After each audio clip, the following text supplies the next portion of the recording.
My hands won't stop shaking. The satin veil quivers in my fingers as I stand in front of a church mirror. Sunlight comes through the stained glass, casting colorful patterns on my wedding dress. My phone buzzes on the old vanity. Don't check it, I whisper to myself, but my fingers move anyway and unlock the screen. Mom's message knocks the air out of my chest. We've made our decision. Amanda needs us more. A knock on the door keeps me from screaming.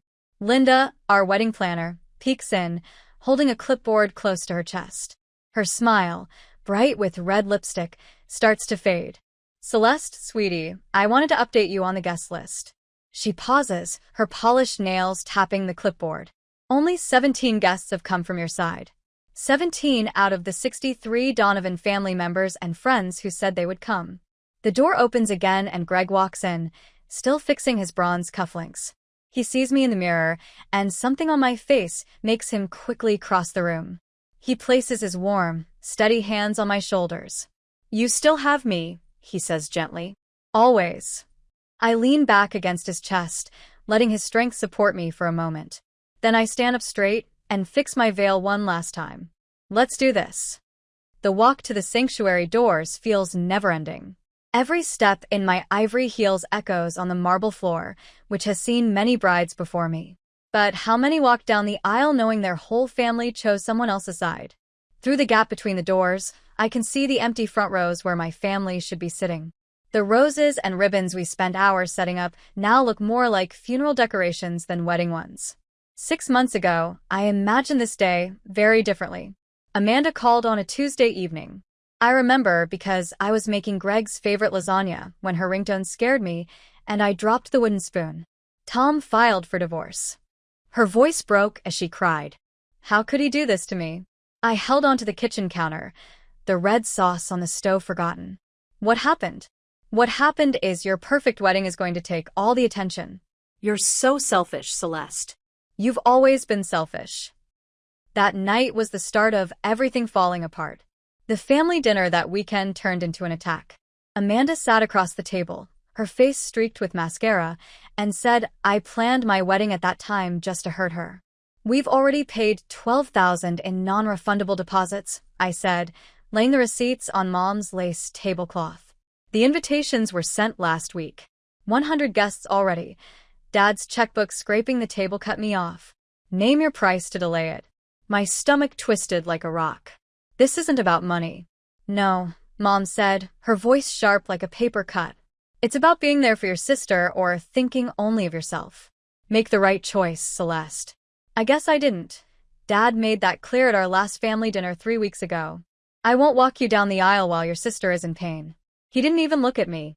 As I left, Amanda smiled. Her makeup, smudged with tears, stayed in my mind all the way home. The damage started soon after Aunt Martha's sorry voicemail. Amanda shared some upsetting things about you and Tom before the divorce. One by one, my cousins dropped out of the wedding party. Childhood friends said they couldn't come after emotional lunch talks with Amanda. Then came the Facebook posts that made me throw up in my office bathroom. Some people find happiness by hurting another woman. Last night, Greg found me sitting on our apartment floor, surrounded by seating charts, with red X's over each empty spot where family should have been. If they won't stand by me tomorrow, they never will. My voice was steady as I deleted their numbers from my phone. Greg held me while I cried, the wedding dress hanging on our bedroom door like a ghost. Behind these doors, my past is stored in MDPs, but in front of me is the man who has never asked me to be anything less than myself. I lift my chin and hold the bouquet tighter. Some decisions make themselves. My heels hit the marble floor of the church, the sound echoing in the space where 63 chairs are set up. My side is empty, making fun of the neatly spread white rose petals down the aisle. Greg's family fills their seats completely, their warm smiles only making the empty side more noticeable. More cousins just showed up. Linda whispers, her smile, as the wedding planner starting to fade. They're sitting in the back. My mom's cousins, Rachel and David, slip into the last row, looking down at the floor. They won't stay for the reception. I know this as clearly as I know how heavy my bouquet is. As clearly as I know the exact shade of purple under Amanda's tear-streaked eyes at that last family dinner. The photographer clears his throat.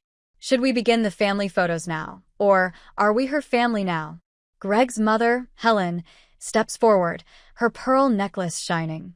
She puts her arm around my waist, and for a moment, I let myself lean on her steady presence. She smells like Chanel No. 5, just like she did when she first hugged me 3 years ago. The reception hall shines with tiny lights, but I can't stop looking at the empty tables. Each perfect place setting is for someone who chose Amanda's lies over my truth. The string quartet plays our first dance song. Greg holds me close, his hands steady on my back. Tom is here. The words come out before I can stop them. My childhood neighbor stands awkwardly by the bar, holding a glass of whiskey. His blue tie is loose, and something in his face makes my stomach tighten. Do you want me to ask him to leave? Greg's voice is low against my cheek. No. I pull back and squeeze his hand. I need to know why he came. Tom sees me walking over and finishes his whiskey. I didn't know if I should come, he says, putting the glass on the bar with a sharp sound. But you deserve the truth. We move to a quiet corner, away from the dance floor, where Helen is leading the electric slide. Tom's hands tremble as he takes out his phone. Amanda stopped using birth control and didn't tell me. His words hit hard, like rocks dropped in still water. I found out when I saw the ovulation tracking app on her phone and the prenatal vitamins hidden in her desk. That's when I filed for divorce. The room feels like it's spinning. I hold onto the back of a chair, my knuckles white against the silk ribbon tied around it. She didn't tell you that, did she? Tom's laugh has no joy in it. Just like she didn't tell you about the emails. He scrolls on his phone and then holds it up. The screen shows a message chain I was never supposed to see. Amanda's name is at the top. They'll believe me over her. They always have. Mom is already calling the relatives. No one will come to the wedding after what Celeste did. I'll make her pay for taking you from me. The timestamp shows it was 2 days after she called me about the divorce. 2 days before she started telling everyone I'd been secretly seeing Tom for months. My phone vibrates in my clutch. 3 messages from my parents appear on the screen. Hope you're happy with yourself. How could you invite him? Amanda's crying again. This is all your fault. Greg sees me still looking at the messages. His jaw tightens as he reads over my shoulder. Your whole family believed a lie without even asking you. The pain in his voice matches the one in my chest. Not one of them doubted her story. The wedding videographer films my face as realization hits me during each tearful lunch, remembering how Amanda sabotaged my friendships. Every family dinner where she acted as the victim. While I tried to talk about deposits and invitations, the Facebook posts, the whispered rumors, all of it was planned with careful precision. My hands move automatically, reaching to unfasten my grandmother's pearl necklace. Something borrowed, a gift from Aunt Martha, who brought it by this morning with tears in her eyes. The pearls rest in my palm, heavy with the weight of generations of family history. I gently place them in their velvet box and close it. The wedding cake sits untouched on its silver stand, layers of white fondant adorned with delicate sugar flowers. No one mentions the missing family traditions. There was no mother-daughter cake cutting moment, no shared knife passed down from my great-grandmother's wedding. I take the microphone, my voice reaching across the reception hall. I want to thank everyone who chose honesty over comfort today. Those who stood with us, even when standing alone would have been easier. My eyes meet Helen and James, Greg's parents, sitting proudly in their seats of honor. Family isn't just about blood. It's also about who stays when the truth costs something. The crystal glasses chime as Greg and I raise a toast to new beginnings and endings. I say quietly, both are happening today. Later, I watch Helen and James sign our marriage certificate as witnesses. Their signatures fill the spot where my parents' names should have been. Helen's hand rests gently on my shoulder, warm and firm. Welcome to the family, sweetheart, she says, her voice steady and without doubt. We've been waiting for you. I lean into her hug, letting the fragrance of Chanel No. 5 surround me. Outside the window, a car resembling my mother's is parked in the lot. I pull my gaze away from the glass and focus on my new family, on the future we'll create, built without the lies of the past. Some truths break apart the stories we've held onto all our lives. Some endings make room for new beginnings we never thought possible. I hold Greg's hand tightly as we walk toward the exit, the sound of rose petals crunching beneath our feet. Behind us, 63 empty chairs stand as silent witnesses to decisions that can never be undone. I don't look back. 3 months later, after all the drama and almost no contact, my phone buzzed for the 5th time this morning. My mother's name appeared on the screen. I had ignored the earlier calls, but something inside me says I can't keep avoiding this. Not with my hand resting on the small bump in my stomach, barely noticeable at 12 weeks. Hello, Mother. The words feel awkward as they leave my mouth. After 3 years of silence. Celeste, she says, her voice shaking. I didn't think you'd answer. The silence between us feels like it could snap any second. I wait for her to speak. Years of practice have taught me how to keep my breathing steady. The hydrangeas are blooming, she says at last. Do you remember how you used to help me plant them every spring, Mother? No, please, just let me talk about something normal for a second. Pages. Rustling in the background. I've been reading about colors for nurseries. The studies show babies respond best to softer colors. Your room was yellow. Did you know that? But Amanda's was pink. I gripped the phone tightly. Of course. She'd bring up Amanda right away.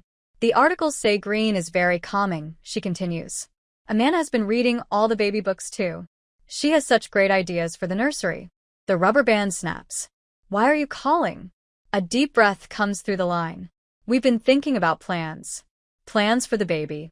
Mom's voice becomes overly cheerful. Alan and I have talked about it a lot, and we've also considered the situation with Amanda. My free hand curls protectively over my stomach. What situation? Oh, sweetheart. Her voice shakes. The doctors told us last month. Amanda can't have children. The IVF failed 3 times, and she used up all her savings. Aqui é soube. She's heartbroken. A chill runs down my spine as the pieces fall into place. Mother, why are you telling me this? Because we've found a solution. A way to fix our family. The words spill out faster now. Amanda could help raise the baby, co-parenting. You both would be mothers in a way. She has so much love to give Celeste. This could fix everything that's broken between us. The room spins. Dark spots blur at the edges of my vision. The baby would help Amanda heal. Mother keeps talking, her voice taking on the manipulative sing-song tone I remember from when I was young. We could all be together again. Amanda is already looking for houses nearby. She could help with night feedings and doctor's appointments. Stop. The word bursts out from my throat. Don't be selfish, darling. After everything we've done for you, this is my child. Each word feels like a heavy blow. Not Amanda's second choice. Celeste. Grace Mitchell. My mother's voice sharpens like a knife. How can you be so cold? Your sister is in pain. My last name is Donovan. I'm surprised at how calm my voice sounds. And if you ever contact me about this again, you'll never meet your grandchild. I end the call as Greg enters, his face showing worry before he can speak. My phone starts buzzing with notifications. The family group chat fills with messages. How could you be so heartless? Amanda is heartbroken. Your father is beside himself. After everything this family has done for you. Greg's arm wraps around my shoulders as I block each number one by one. They're crazy, I whisper. They want Amanda to co-parent our child. His body stiffens. What? She can't have children. This is their solution. Olaf laughs, but it's filled with panic. They want to give her my baby. Greg's jaw tightens. He grabs my phone just as a video notification appears. Amanda's tear-streaked face fills the screen. I'm making this video because I need people to understand, she cries. My sister is stopping our family from healing. All I want is to be a part of my niece or nephew's life. The lies come easily, smooth and sweet like honey, yet dangerous. I watch my sister perform for her crowd. Her pain is real, but it's been turned into a weapon, just like always. Then, Dad's voicemail comes in. You need to think about what's best for the whole family. Celeste. Call your mother. The doorbell rings. A delivery man holds out a huge box. The card says, "For my special little one, love, Amanda." Greg takes the white wooden crib before I can see it clearly, but I catch a glimpse of the hand-painted letters as he carries it to the garage. Baby's second home. The calls keep coming all afternoon. Aunt Martha's voice shakes. Sweetie, you're hormonal right now. You're not thinking straight. Cousin Rachel texts. Amanda's heartbroken. She just wants to love this baby. Uncle Steve sends an email. Your father's blood pressure is dangerously high. Is this really what you want? Greg, and I carefully record every contact. We save timestamps, screenshots, and voice messages. Maybe we should stay with my parents until the baby arrives, Greg suggests softly. The guest house is in a private, gated community. I nod, too choked up to speak. An hour later, my best friend Sarah arrives with takeout and a business card. He's a private investigator, she says. He specializes in family cases. 2 hours later, the lawyer's office adds security notes to my file after my emotional phone call. Our lawyer prepares the paperwork for a temporary restraining order, ready to file. Keep documenting everything, she advises. Every call, every gift, every social media post. We'll need it all. That night, I curl up against Greg's chest. His heartbeat is steady beneath my ear. I whisper, I can't let them near this baby. They'll do to our child what they did to me. His arms hold me tighter. They won't get the chance. But as I fall into a restless sleep, my phone lights up one last time. An email from Mother. Remember when you were 5 and scraped your knee? Amanda kissed it better while I clean the cut.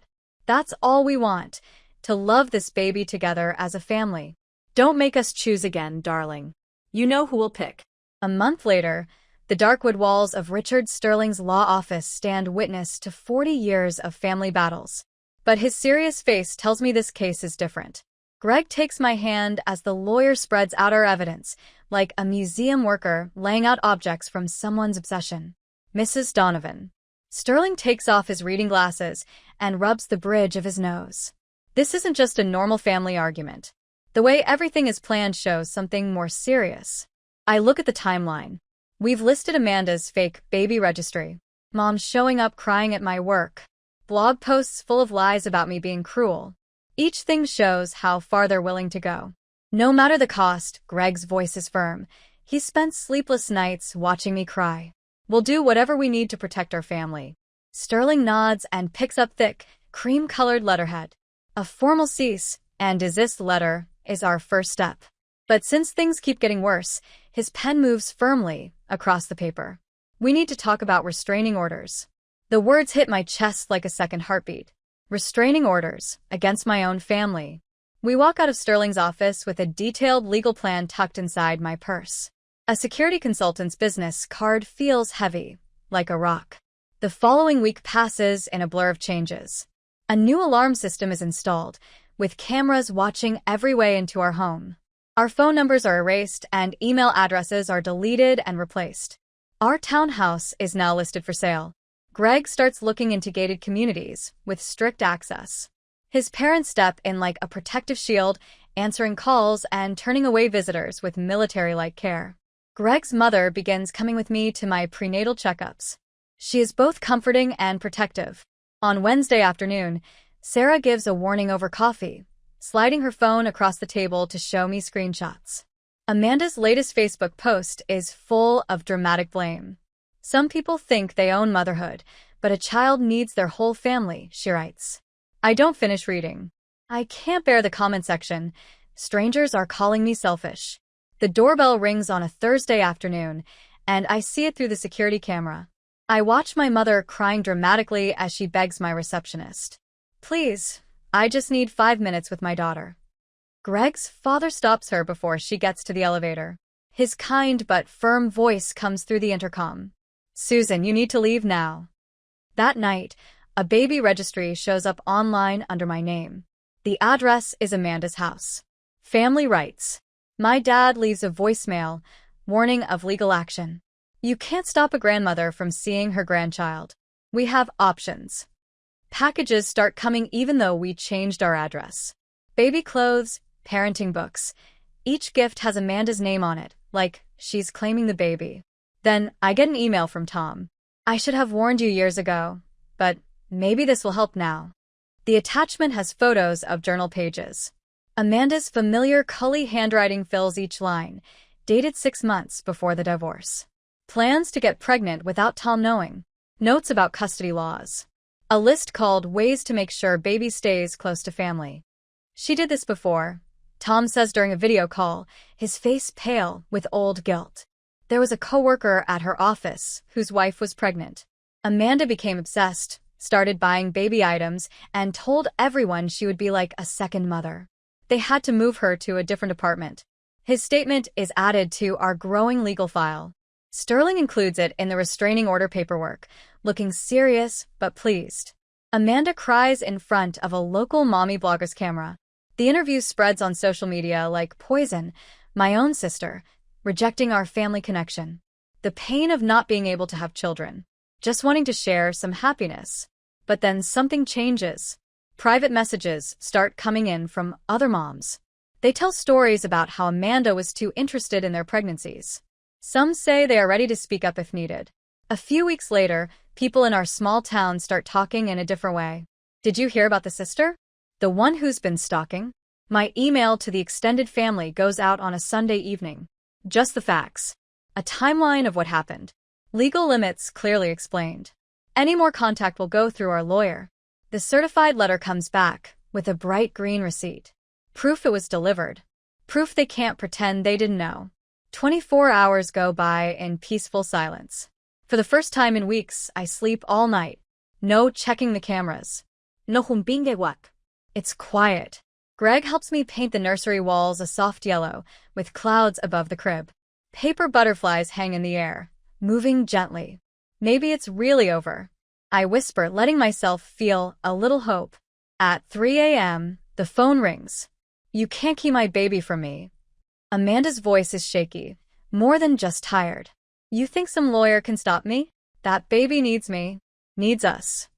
Greg is already calling the police as I save the recording and look out our bedroom window. The security lights flash on a car that looks like Amanda's, parked just outside our gated neighborhood. I place my hands over my growing belly. I feel strong and ready to protect. The fear is still there, rising like a flood, but something deeper runs under it. They've shown me exactly who they are. Now they'll see exactly who I am. Sterling's voicemail is waiting for my call. It's time to file those restraining orders. Even though it was 4 a.m. after the conversation, we still decided to move forward with the plan. 2 months later, when we got back from the consultation, I dropped my keys as I walked into our living room. Susan, my mother, is sitting right on the edge of our cream-colored sofa, her back perfectly straight while she talks to Greg's parents. Their faces look just as surprised as mine, darling. She stands up, arms wide open, her designer purse hanging from her wrist.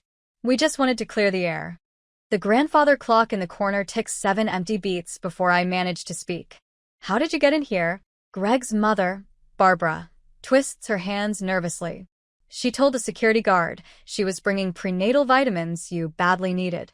We didn't know what to do when she showed up because I had read you need extra iron.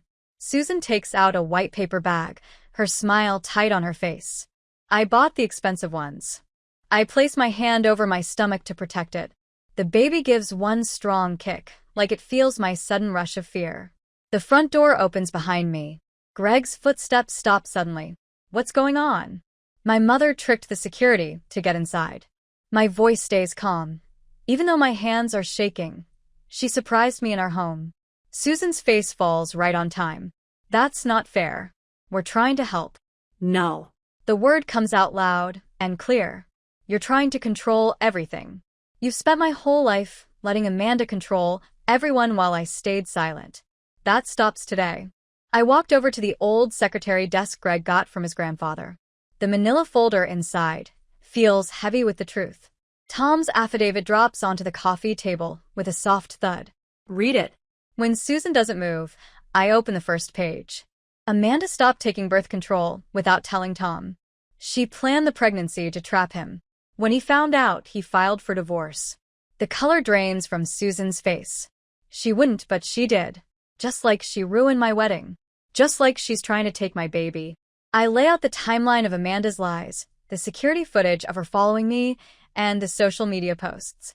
You allowed all of this to happen. Greg's hand rests on my shoulder, warm and steady.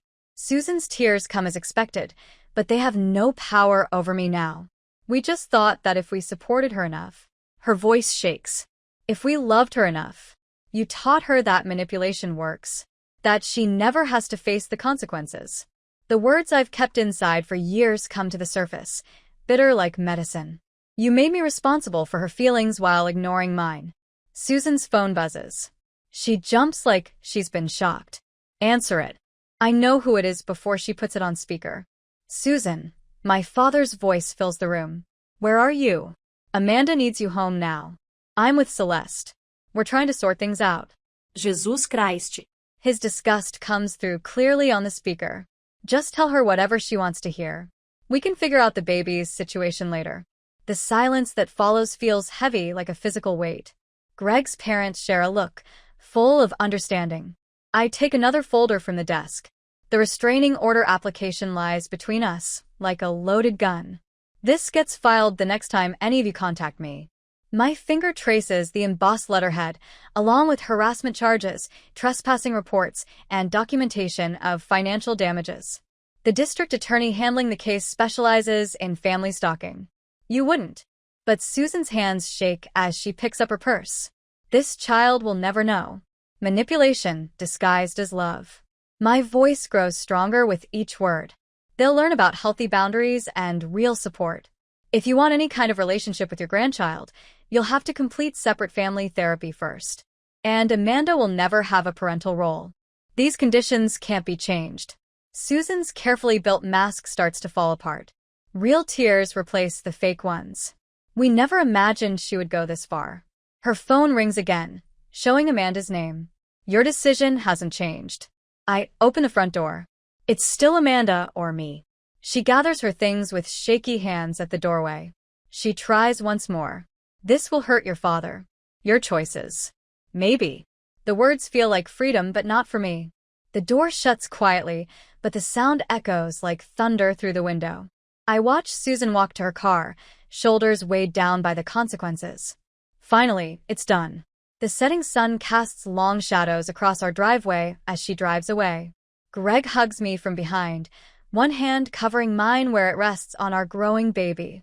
His parents quietly slip into the kitchen, giving us space to breathe after the storm. You did it, he whispers into my hair. We did it. I correct him, leaning back into his strength. All of us. The baby kicks again, gentler this time, in the growing darkness. I feel like I can sense the exact moment when generations of harmful patterns snap like thread pulled too tight. The broken pieces drift away, making room for something new to grow. And in 4 months, that little something will be in my arms. For months later, my fingers will trace the silver mobiles spinning above Emily's crib. Lavender's blue, dilly dilly. My voice gets stuck. I had forgotten how the tune went until now. Emily's eyes blink, her tiny fingers move against my collarbone. Downstairs, the fridge shines with cards and photos, but none show my maiden name. Still, the space feels more alive than any Mitchell family gathering ever did. The doorbell rings, and my shoulders tighten. Before I remember, it's just Sarah bringing more lasagna. She's taken on the role of meal planner, arranging a steady flow of casseroles from our real friends, the ones who were there at our wedding when our blood relatives stayed away. But the family photos from yesterday's mail came with no return address. The small gift on the porch had no card either. Only a Christmas envelope with baby Emily Donovan written in my mother's neat handwriting was sent back unopened. I place every attempt to contact me into a box in the garage, no longer feeling the need to read them. The anxiety that once twisted in my stomach has faded into a dull ache and eventually disappeared. Dr. Patterson calls it progress. During our weekly sessions, she talks about breaking free from old patterns, making sure Emily never learns to question her worth because of a grandmother's love that comes with conditions. The mother support group meets on Thursdays. Women with similar experiences share their strategies over coffee, exchanging advice on how to maintain boundaries when Facebook memories try to make us question our resolve. Greg takes care of the practical things. Security cameras capture detailed records of every unwanted contact. But he never hovers. He never doubts my strength. His pride shines the most when I stand strong. A full year passes as we build our little fortress To protect our family. And right now, The sunlight warms the hardwood as I dress Emily for her first birthday party. Her dark curls, in pure Donovan jeans, bounce freely with the tiny bow outside. Greg sets up tables in our backyard while his parents hang fairy lights through the maple trees. No forced smiles or hidden motives, just a true celebration. Later, I raise my glass, surrounded by chosen family. To those who love unconditionally. Greg's arm tightens around my waist as phones flash, capturing Emily's frosting-covered smile. The photo will be added to others in her album, a visual story of peace, created through tough decisions. The letter remains in my desk drawer, sealed until Emily turns 18. Words I've carefully crafted in countless therapy sessions to explain why her family tree is different from her friends. Why love sometimes means walking away, and why her story begins with strength, not giving up. Your mom was really brave. Greg's mom whispers as she bounces Emily on her knee. 3 generations smile for the photo. Greg's parents, us, our daughter. The difference from my childhood pictures is clear. No stiff poses or fake smiles. No sisters, manipulativeas. Just real happiness. Sarah moves ahead. Occasional updates. Amanda moved to Arizona last spring. She started a new life with a new man. My parents separated when their unhealthy relationship fell apart. The news feels like falling autumn leaves, noticed but quickly swept away by the winds of our new life. Time keeps moving, with months going by. Emily learns to walk, with Greg gently helping her find her balance. I watch them from the kitchen window, one hand resting unconsciously on my stomach, where our second baby grows. The revelation brought no fear this time. No fear of family interference, just pure excitement at the idea of growing our circle of chosen love. "Higher, Daddy," Emily shouts from the swings. My reflection in the window startles me.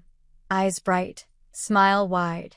The weight of family worry has slowly faded, so gently I hardly noticed it leaving. In its place stands certainty. Our children will never know love mixed with manipulation. They will never learn to shrink themselves to meet someone else's needs. The evening breeze carries Emily's laughter through the yard. Greg lifts her up, airplane style, as I step onto the porch.